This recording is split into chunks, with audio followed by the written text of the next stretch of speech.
Assalamualaikum warahmatullahi wabarakatuh. Innal hamdalillah wa syukrulillah. Shalatu wassalamu ala Rasulillah wa ala alihi wa sahbihi wa mawala. A'udzu billahi minasy syaithanir rajim. Bismillahirrahmanirrahim. In tajtanibu kaba'ira ma tunhauna anhu nukaffir ankum sayiatikum wa nudkhilkum mudkhalan karima wa la tatamannaw ma faddalallahu bihi ba'dakum ala ba'd lirrijali nasibum mimma iktasabu walin nisa'i nasibum mimma iktasabna was'alullaha min fadlih innallaha kana bikulli syai'in alima. Sadaqallahul azim. Jika kamu menjauhi dosa-dosa besar yang sudah dicegah kamu daripadanya, kami akan menghapus kamu dari kesalahan-kesalahan dosa kecilmu, dan kami akan masukkan kamu ke dalam tempat yang mulia. Dan janganlah kamu merasa iri terhadap apa yang dilebihkan oleh Allah dengannya sebagian kamu terhadap sebagian. Untuk seorang lelaki benar-benar kami berikan sesuai dengan usahanya, dan untuk seorang perempuan juga kami berikan sesuai dengan usaha mereka. Mohonkanlah kepada Allah karunia-Nya. Sesungguhnya Allah adalah terhadap segala sesuatu Maha mengetahui. Surat An-Nisa ayat 31 sampai ayat 32. Bapak Ibu jemaah sekalian, pertama tentu kita mulai dengan mengucapkan kalimat thayyibah sebagai wujud rasa syukur kita kepada Allah. Alhamdulillahirabbil alamin. Banyak hal yang kita syukuri. Satu di antaranya adalah malam kini kita masih diberikan oleh Allah rahmat hidup. Apa mencari baik apa-apa maupun ibu-ibu, kita kasadonya di dalam saji berada dalam keadaan hidup sadolanya. Kan ada nama tina doh. Hidup saja. Bang ko istimewa bana hidup ke dewa. Karena memang makhluk ko hidup. Bahkan kita disebut dengan makhluk hidup. Tapi hidup kita berbeda dengan hidup makhluk lain. Kita pinjam saja makhluk lain dulu, umpamanya kabau jokjawi. Kabau jokjawi hidupnya itu adalah untuk daging. Cie-cie masih ada untuk tanago. Tapi secara umum kerbau sapi itu nan dikatakan hidupnya berhasil kalau dagingnya tabah atau badannya gapuak. Nah itu yang hidupnya berhasil, nan gapuak. Jadi kalau ada anak gobalo gapuak, kabaunya gapuak, jawinya pandai yang gobalo ya itu aja. Karena hidup kabau jawinya berhasil karena memang dagingnya tabah. Kenapa? Karena memang kerbau sapi itu tujuan hidupnya adalah untuk daging. Jadi kalau ada istilah peternakan, memang itu adalah penggemukan sapi.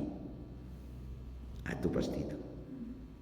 Tapi kalau hidup kita manusia itu sangat bertolak belakang. Hidup kita sebagai manusia bukan untuk daging. Oleh karena itu tidak usah lo begadang hati kalau awak gapuak. Karena hidup kan untuk daging. Tapi jangan ketek lo hati kalau awak kurih. Karena gapuak kurih di dalam kehidupan manusia tidak ada masalah. Kalaulah seandainya sama kabau jok jawi tadi, bahasa nang paling nomor satu tu nang gapuak, Itulah yang banyak ketujuh dia orang, itu banyak nasuko orang, itu yang dipilih ada orang. Merasa Pak Jokowi mungkin tak pernah jadi presiden ke sudahnya. Buat ada lagi yang.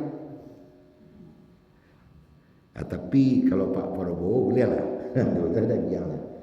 Tapi sekali lagi di dalam kehidupan manusia tidak ada daging yang menjadi masalah. Tapi yang menjadi tujuan utama hidup kita manusia itu adalah beribadah kepada Allah. Kau dinyatakan oleh Sang Pencipta sendiri, Allah Subhanahu Wa Taala, wa ma khalaqatul jinna wal insa illa liya'budun. Jin dan manusia itu tidak akan pernah kujadikan kecuali untuk mengabdi, beribadah kepadaku. Jadi tingkat keberhasilan kehidupan waktu, alat ukurnya tidak piti dah. Alat ukurnya tidak pangkek dah. Tapi alat ukurnya apa? Ibadah. Nah, jadi alat ukurnya adalah ibadah. Makin sempurna ibadah, makin banyak ibadah, maka dipandang hidup kita makin berhasil. Seketek ibadah kurang berhasil. Tidak ada ibadah, tidak ada guna hidup. Makanya nama kita kau kalau awak bandingkan ya Allah Sang Pencipta, awak kau adalah abid, abadah yang budu. Kata-kata abid dakik dengan abid ibadah. Jadi memang kerja hidup waktu yang utama adalah mengabid atau beribadah. Nah kalau lo bicara masalah ibadah, pasti masing-masing awak ibadah awak beda-beda. Tapi nanjale tidak bisa ditolak. Makin panjang waktu yang ada, makin banyak ruang kesempatan yang ada, itu ada kemungkinan ibadah makin banyak. Makin sampai waktu, makin seketika ibadah. Oleh karena itu seketika masih hidup, itu artinya kesempatan untuk berbuat ibadah makin terbuka. Ikolah namanya uruh awak, nan mendorong awak. Pagi-pagi jaga lalok, langsung awak bersyukur karena awak hidup balik. Dengan langsung membaca doa jaga lalok, alhamdulillahilladzi ahyana ba'dama amatana wa ilaihin nusyur. Segala puji bagi Allah yang menghidupkan ambo balik dari ambo mati. Hidup itu maksudnya bangun, mati maksudnya tidur. Sebab ada orang lalu sanjo ndak jago leh. Ada guru pada namanya dulu Bakhtiar Rajab namanya. Lalu sanjo lah lewat waktu subuh ndak jago, jagonya dia anak kira lah lewat. Jadi bisa saja sebab an-naumu kal maut, mati itu sama je tidur, sama je lalu. Jadi kalau Pak Ibu, kawan-kawan sadonyo, kalau ingin menelusuri ba'a mati dan sawananya, presos lalu. Bana mati, presos lalu, pelajari lalu tidur tu. Dapat awak kesimpulan mati itu. Nah pertama, awak tekan tu terasa awak. Laku-kuuk, lah mulai mata payah dicalian, lah mulai tenaga kurang, lah lamah badan, arti awak tekan tu atau mati rai tujuh. Baso mati tu lah dakik terasa dah soalnya. Tapi bila lah awak nak tahu dah. Contoh bentuk tidur tadi. Ambo yakin ibu tidur malam tadi apa lalok malam tadi. Tapi ambo tanya pasti tidak bisa menjawab. Ibu jam berapa takalok malam? Tak bisa jawab. Tapi kalau ambo tanya jam berapa masuk kamar tidur, jam berapa kepala tiba di bantal, itu bisa jawab. Tapi jam berapa awak nak lalok soalnya? Ada di masjid lain bertanya, ada ibu menunjuk seorang, menunjuk ibu jam berapa lalok? Ku sawalih dia lalok kecaknya. Apa kau tahu? Nampak jam dia alun lalok lah tu. Alun lalok lah tu. Nan jaleh jam berapa tak kalok na sabananya awak nak tahu. Hilang sebarang kau. Itulah mati. Awak terasa awak basuh mati lah dakik. Kenapa? Karena tanda-tandanya tu ada. Sebab ada suatu kematian yang disebut dengan al-maut tabi'iyah. Mati biasa. Tapi memang ada juga al-maut bautah, mati tiba-tiba. Wak maksud mati tiba-tiba dulu, mati tiba-tiba kau adalah kematian yang sama sekali tidak bisa diduga. Malam sama mata aja doa baru, makannya jawab baru. Masuk sama minum jadi kadai. Pagi lah lain saya berita. Tak tentu sabok, tak tentu karena sianu malam lah dulu saja. Atau mungkin yang kedua dia termasuk mati tiba-tiba di empok runtuh, di tanduk kabau, di anyoi air, itu mati tiba-tiba namanya. Tapi ada mati tabi'iyah. Apa itu tabi'iyah? Kematian biasa. Apa itu kematian biasa? Kematian yang dapat diduga. Tapi bila harihan tak jadi sawat tu. Abang mangko dapat diduga dua sebabnya. Pertama, umur lah terlalu larut. Sehingga lah banyak bolak-balik pengana. Dan kadang sudah bertanya lah balik. Berapa umur? Umur ambo 50 lah. Itu 5 minitnya. Berapa umur? Belumnya balik tu. Itu orang akan komentar. Tidak lama Anda warari sudah itu pahinya. Itu tanda-tanda. Itu tabi'iyah bisa diduga. Atau mungkin umurnya masih ketek, masih muda, tapi sakit terlalu baik. Mungkin dirawat lah 6 bulan, dirawat lah 1 tahun. Payu aman calik ke rumah sakit bersama-sama. Calik tanda-tanda. Ialah boleh ada nampak. Pulang dari rumah sakit awal asal yang komentar, asal yang mengecek. Menurut teman rajo, si anu tadi nan awak calik batang. Nampaknya ialah kat TV harapan. Bang kebitunya. Ambo kan mau calik hidung, betul yang sebelah nampak. Ambo ya lomah, ambo kakinya mau perhatian. Nang kida lah kat singkek. Macam-macam. Hendak lama sudah itu dapat berita bahasa inna lillahi wa inna ilaihi raji'un. Itu namanya tabi'iyah. Tapi secara umum itu adalah rahasia Allah. Wa ma tadri nafsun bi ayyi ardin tamut. Tidak ada seorang pun yang tahu kapan inyo dimatikan. Intinya tadi apa? Ketika masih diberikan oleh Allah hidup, kita wajib mensyukuri. Aku lah makanya jaga lalu. Awak langsung membaca doa. Alhamdulillahilladzi ahyana ba'dama amatana wa ilaihi nusyur.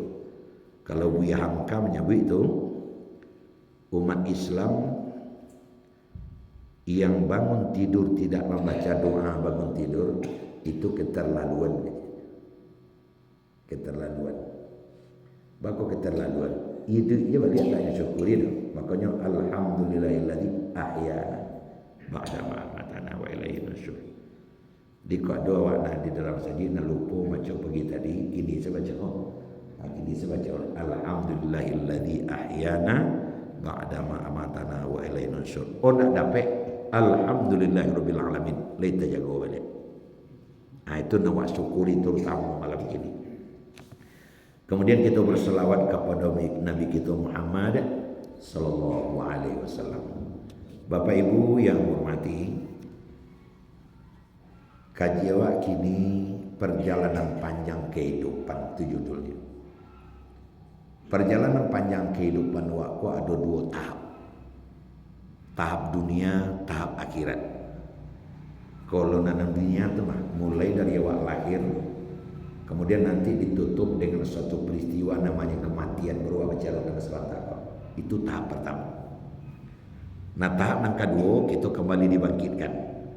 Akhirnya nanti akan berakhir di salah satu di antara 2 tampek, di surgakah atau di neraka. Itu tahap yang kedua. Nah, kedua jenis perjalanan panjang kehidupan kau saling terkait. Kalau perjalanan kehidupan ada di dunia, itu namanya adalah perjalanan kehidupan menanam. Jadi menanam ada sikap. Sedangkan perjalanan kehidupan yang kedua mulai dibangkitkan sampai ke surga ataupun ke neraka, itu adalah tahap kehidupan menuai atau menyabi. Anan wak sabi nan wak tanam selama wak hidup dia teh dunia. Jadi awak kini adalah menanam. Nah, biasanya kalau lah disabui menanam, tidak bisa ditolak terus. Nan ditanam, pasti itu nanti sabik, nanti tuai. Tanam padi, tumbuh padi. Tanam jagung, tumbuh jagung. Tidak ada tanam padi, tumbuh kuliki, tidak ada. Nanti tanam pasti itu nanti tuai. Itu harga mati. Yang menabur angin maka akan menuai badai. Itu biasanya kalau anak-anak awak di rumah sekolah itu pasti serupa itu. Anak awak tanam pasti itu nan awak tuai. Nah ibu sabananya menuai nan awak tanam, menuai nan sabananya yang hakikat manuainya nanti di akhirat. Tapi dari dunia kau Allah sayang kawat. Makanya setiap saat kawat membaca Quran atau kau mengarah suatu karajo kan kawat mulai dengan Bismillahirrahmanirrahim. Jadi Allah itu Ar-Rahman Ar-Rahim, pengasih lagi Maha Penyayang. Allah tidak mau membiarkan awak menanam dan mencelakokan. Makanya ketika kita bersalah, Allah memberikan tahzir atau peringatan kepada kita di dalam kehidupan kau, supaya awak jangan sampai sasek, supaya awak jangan sampai salah. Nah gitu. Yang menanam kebaikan akan menuai kebaikan. Yang menanam keburukan akan menuai keburukan. Yang menanam manis akan menuai buah manis. Yang menanam busuk akan menuai buah busuk. Itu tidak dapat lah. Cuman masalahnya dengan Allah Subhanahu wa taala, sanu'adzibuhum marratain thumma narudduna ila 'adzabin 'azim. Kami mengazab manusia itu 2 kali, baru kemudian nan ketiga kami berikan azab nan gadang. Jadi ketika menanam nan salah, dosa nan kadipabue, itu azabnya 3. Mana 3? Pertama dari dunia, yang kedua di kubur, yang ketiga di neraka. Para mufassir sepakat mengatakan azab di atas dunia itu adalah tahzir, peringatan. Nah, jadi kalau apa salah, panjang tangan tawaikan, panjang kaki telangkahkan, panjang lidah takatokan. Langsung ketika itu Allah berikan peringatan. Kadang berjarak sehari, jarang jarak 2 hari. Nah, kalau nama jarak langsung, kes namanya tu bayi kontan. Kadang tahan tuak kaning, tertaruang pujari tangga kuku, terjatuh masuk bandar. Itu adalah peringatan-peringatan dari kerajaan dan doa kerajaan karena dek sayang Allah kawan. Makanya ketika kan yang tahan tuak, ampu jari tertaruang. Kalau guru-guru menyuruh anak baca Astaghfirullahaladzim, tahan tuak kan yang Astaghfirullahaladzim. Pasti Allah memberikan peringatan dari kerajaan lawak kerajaan. Pasti ada dosen yang kurang terbilai, kurang tertukuk dan sebanako, tangan masalah, lidah sasek, pasti itu. Jadi capek awak koreksi, langsung dipajang dibaca Astaghfirullahaladzim. Dalam situasi apa saja, awak menyalahi kompor ataupun maidun tungku tabaka tangan Astaghfirullah. Jangan lain dibaca. Ada kawan tata ruang porinya 2 tambah 2 nanya baca. Jumlahnya. Nah, itu nanya baca. Itu salah kadang. Jadi itu dibaca. Apalagi kejadian bentuk pengalaman sebagian kita tata ruang pun jadinya nyosipan batu tu 2 kali lain. Itu nak maksud itu.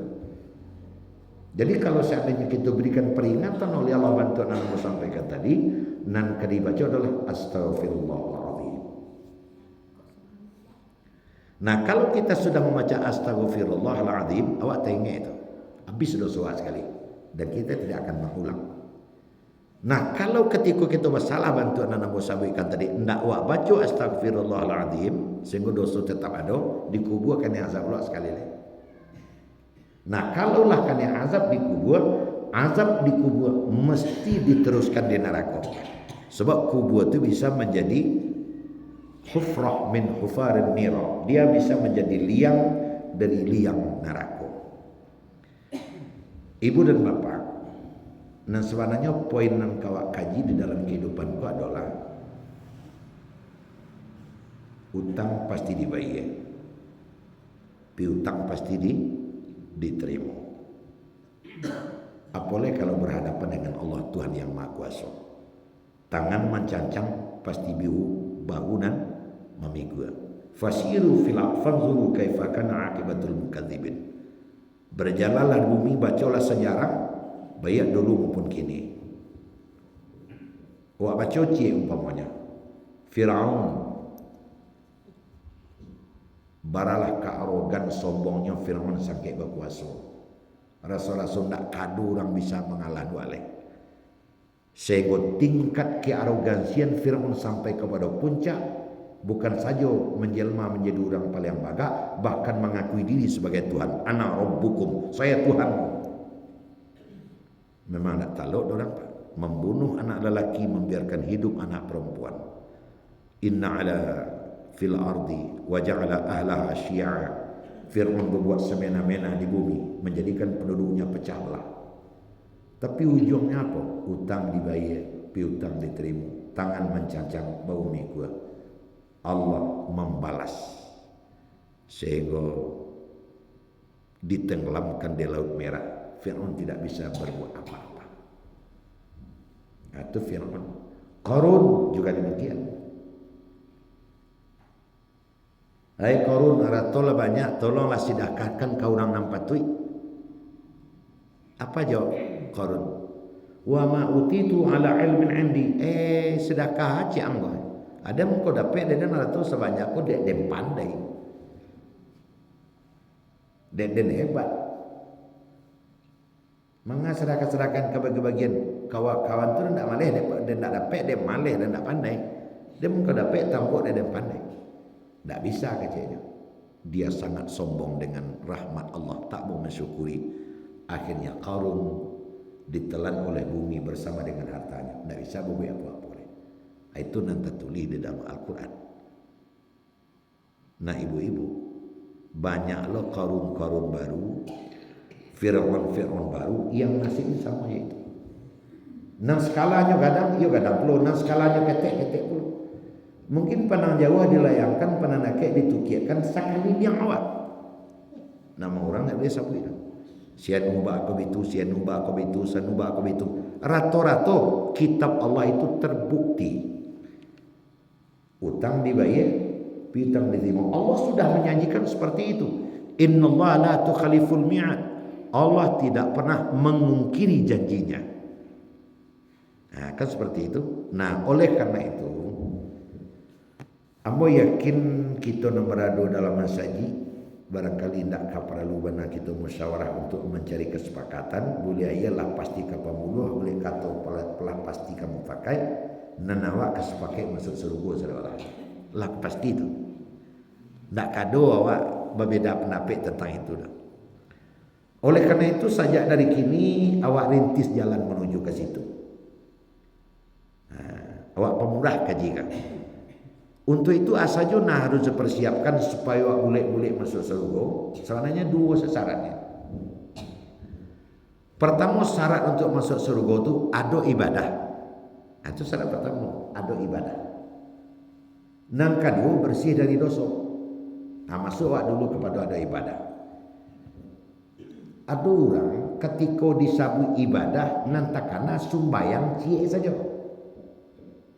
Padahal ibadah itu menurut Islam, menurut konsep agama awak, menurut Quran dan Sunnah, amrun jami'un lima yardahullah. Seluruh rangkaian keraja yang ditujukan mencari redha Allah itu ibadah.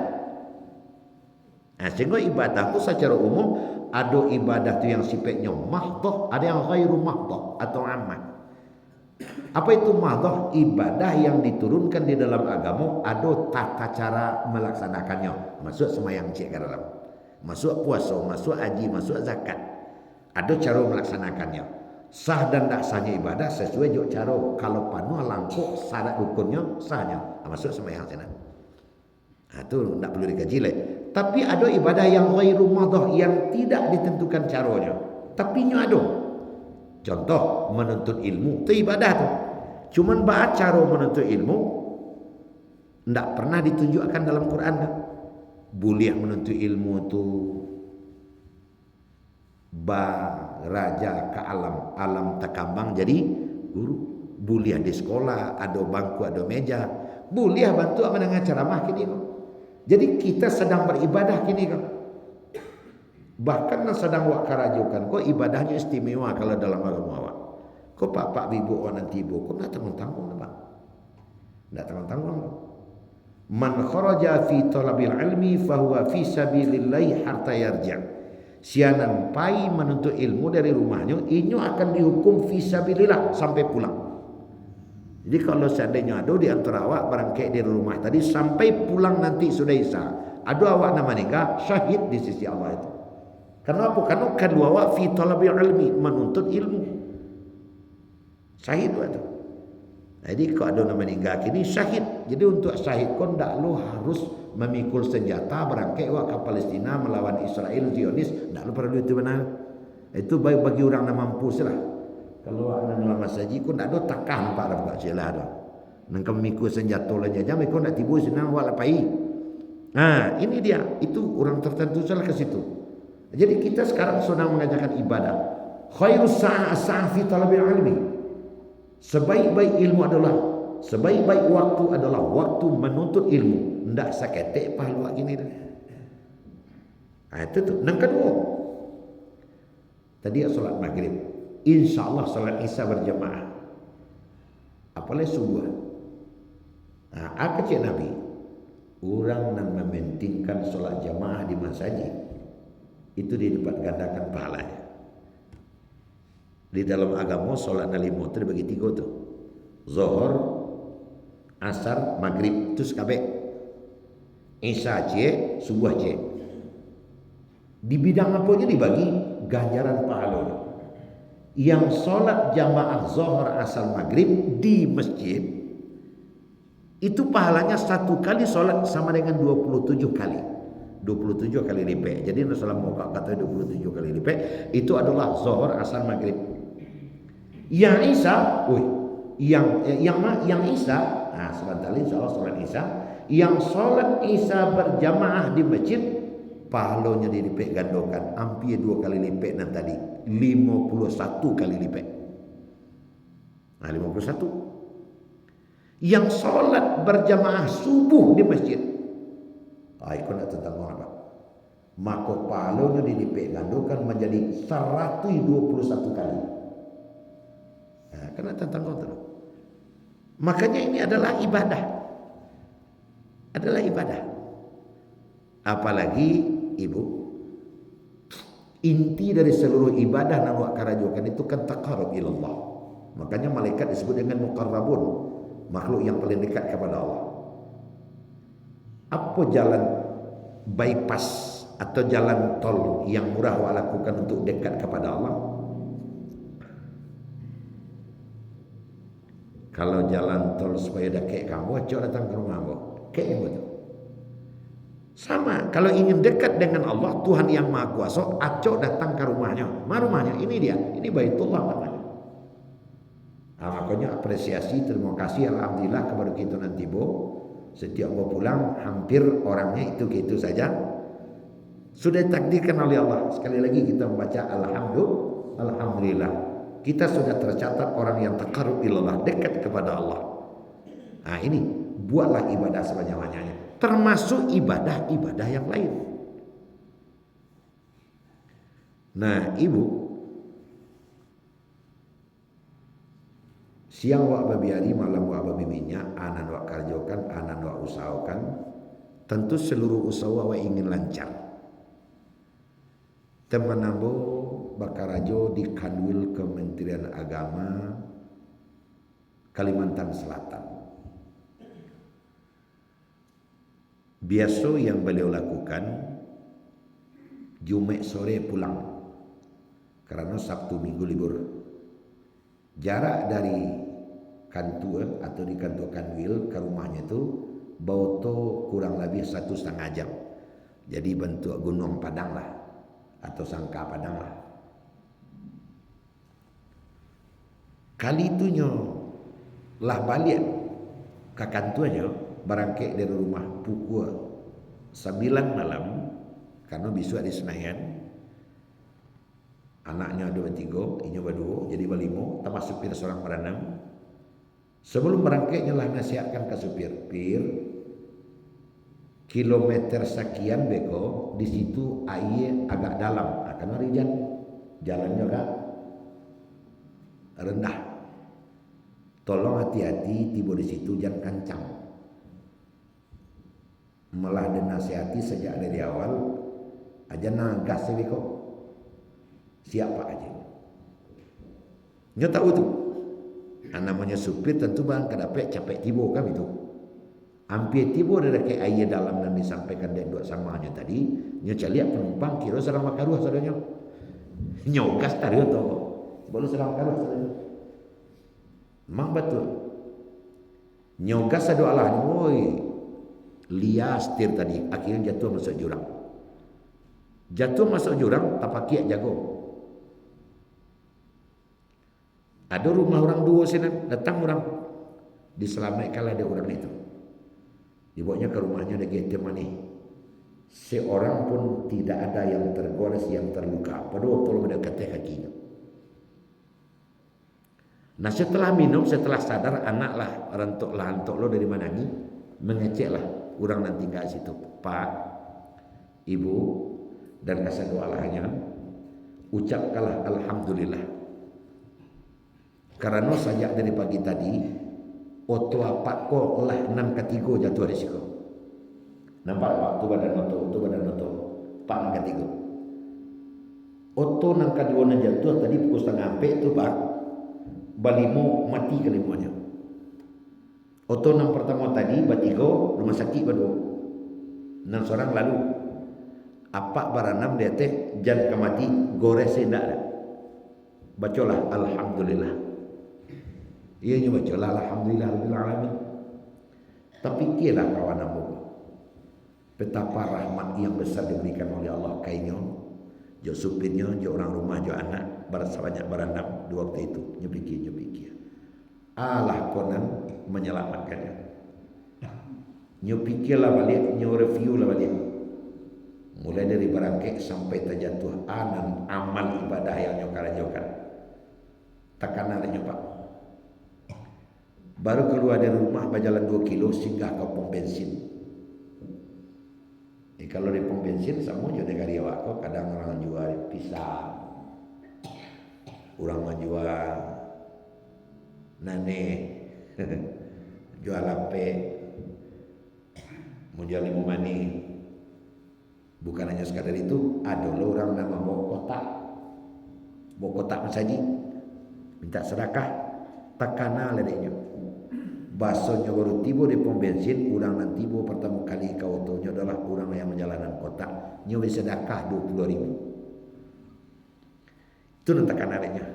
Apakah kekuatan bersedekah 20.000 tu nan menyelamatkannya atau bagaimanapun, wallahu a'lam. Tapi dah jalannya bersedekah. Mama kau sampainya curiga dalam artian positif terhadap sedekah. Sebab Nabi kita, ibu dan bapa, memberikan nasihat kepada kita. Bukalah hidup itu pagi-pagi dengan sedekah.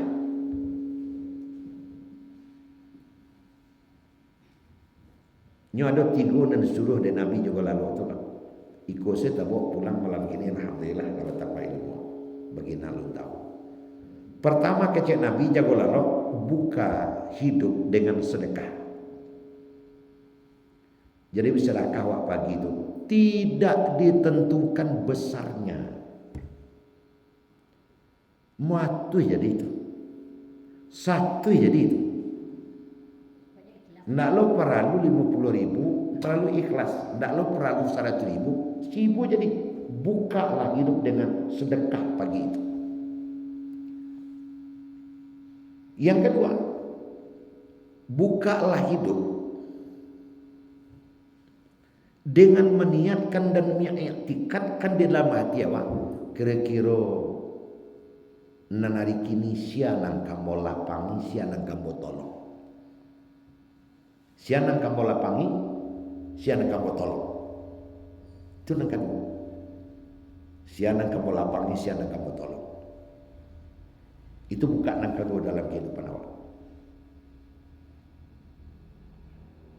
Nang ketiga buka hidup awak. Baru jago lalu pagi itu untuk hari kini dengan siapa saya harus membangun lebih kuat silaturahim, lebih kuat ukhuwah. Nah, 3 tu pagi-pagi. Tapi kalau sebaliknya nama kerja pagi itulah kamu gambar. Pertama jaga lalu hendak sedekah. Nang kedua le fikir asian kadian dua hari kini. Itulah le kabur. Itu Nabi awak menyuruh baru jaga lalu jangan dikerjakan. Nah dalam hal bersedekah, makanya ibu, amun lihat dari tadi kau bawa coba kau. Pas bana pengurus lama inisiatif meletakkan kotak di dekat pintu. Kepada apa? Kepada ibu, kepada kita kasadu Allahnya nan masuk pai solat subuh pagi ke masjid, masukkan ke kotak-kotak yang 100 rupiah. Oh nak telaki pagi, ia belum masuklah. Tapi yang paling afdal mana adalah pagi dan subuh. Di mana saja. Apakah ke kotak, apakah kepada seseorang, tapi yang nilainya sedekah. Ditanya oleh sahabat untuk itu Nabi, kalian dalam hidup kan punya urusan tiap hari, cakap Nabi itu. Banyak yang mau diselesaikan, banyak yang mau dikakok. Supaya lancar urusan, bukalah dengan sedekah. Itu nomor pertama. Kemudian siapa akan ditolong?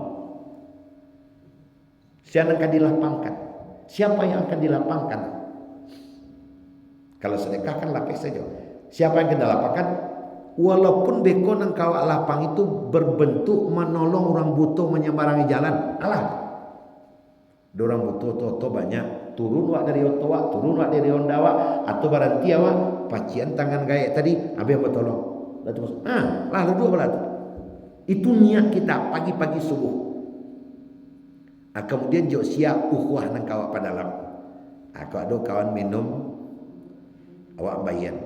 Kalau tidak serendah-rendahnya ada yang tidak punya ongkos sama sekali. Assalamualaikum, Waalaikumsalam. Kemudian senyum.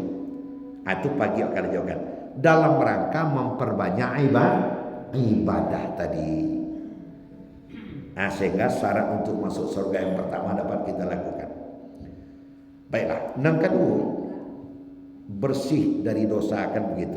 Nah, ibu-ibu yang hormati,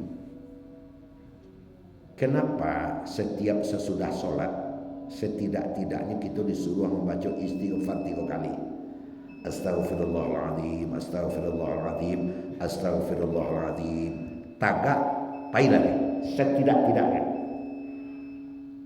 Tapi kalau sampai berdoa bantu awak praktikkan sesudah sholat maghrib tadi itu lebih sempurna. Apalagi ditambah pula dengan sholat sunnah. Tubu ilallah fa ini atubu fil yawmi atamarrah. Beristighfarlah kepada Allah ambo saja kecik Nabi. Nanda ada dosa sama sekali. Ambo beristighfar sehari semalam 100 kali. Urang tak berdosa tu. Nanda awak ada dosa. Akan seperti itu.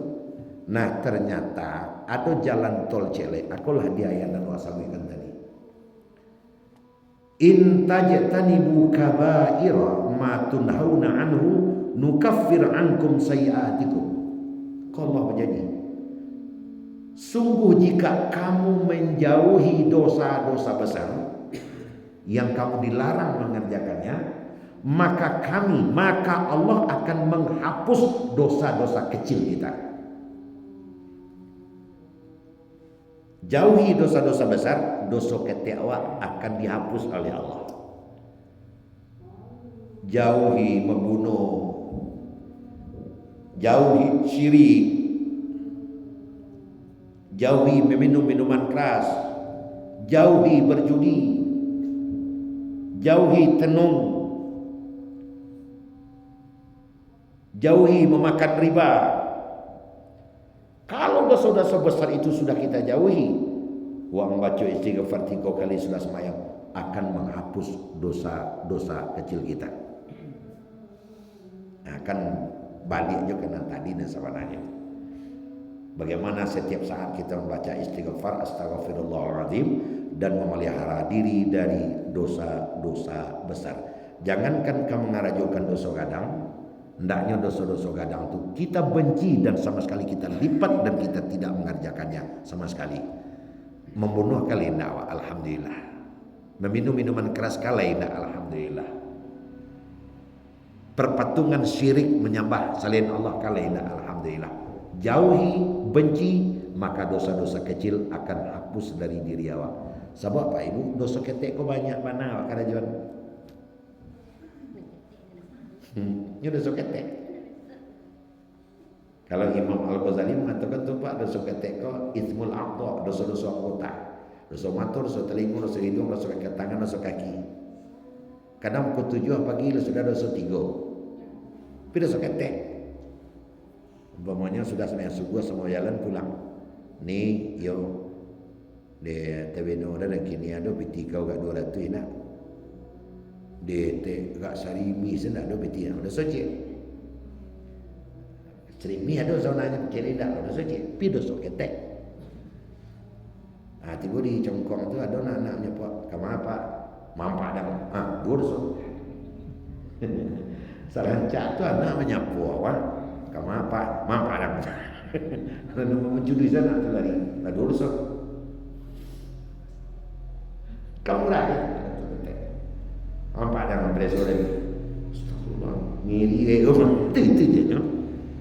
Mampak tak kena saji. Belok ya. Jalan licin. Bantu apa baru pakai sepeda apa. Mereka lancar. Kau indah kenapa? Mampak dah.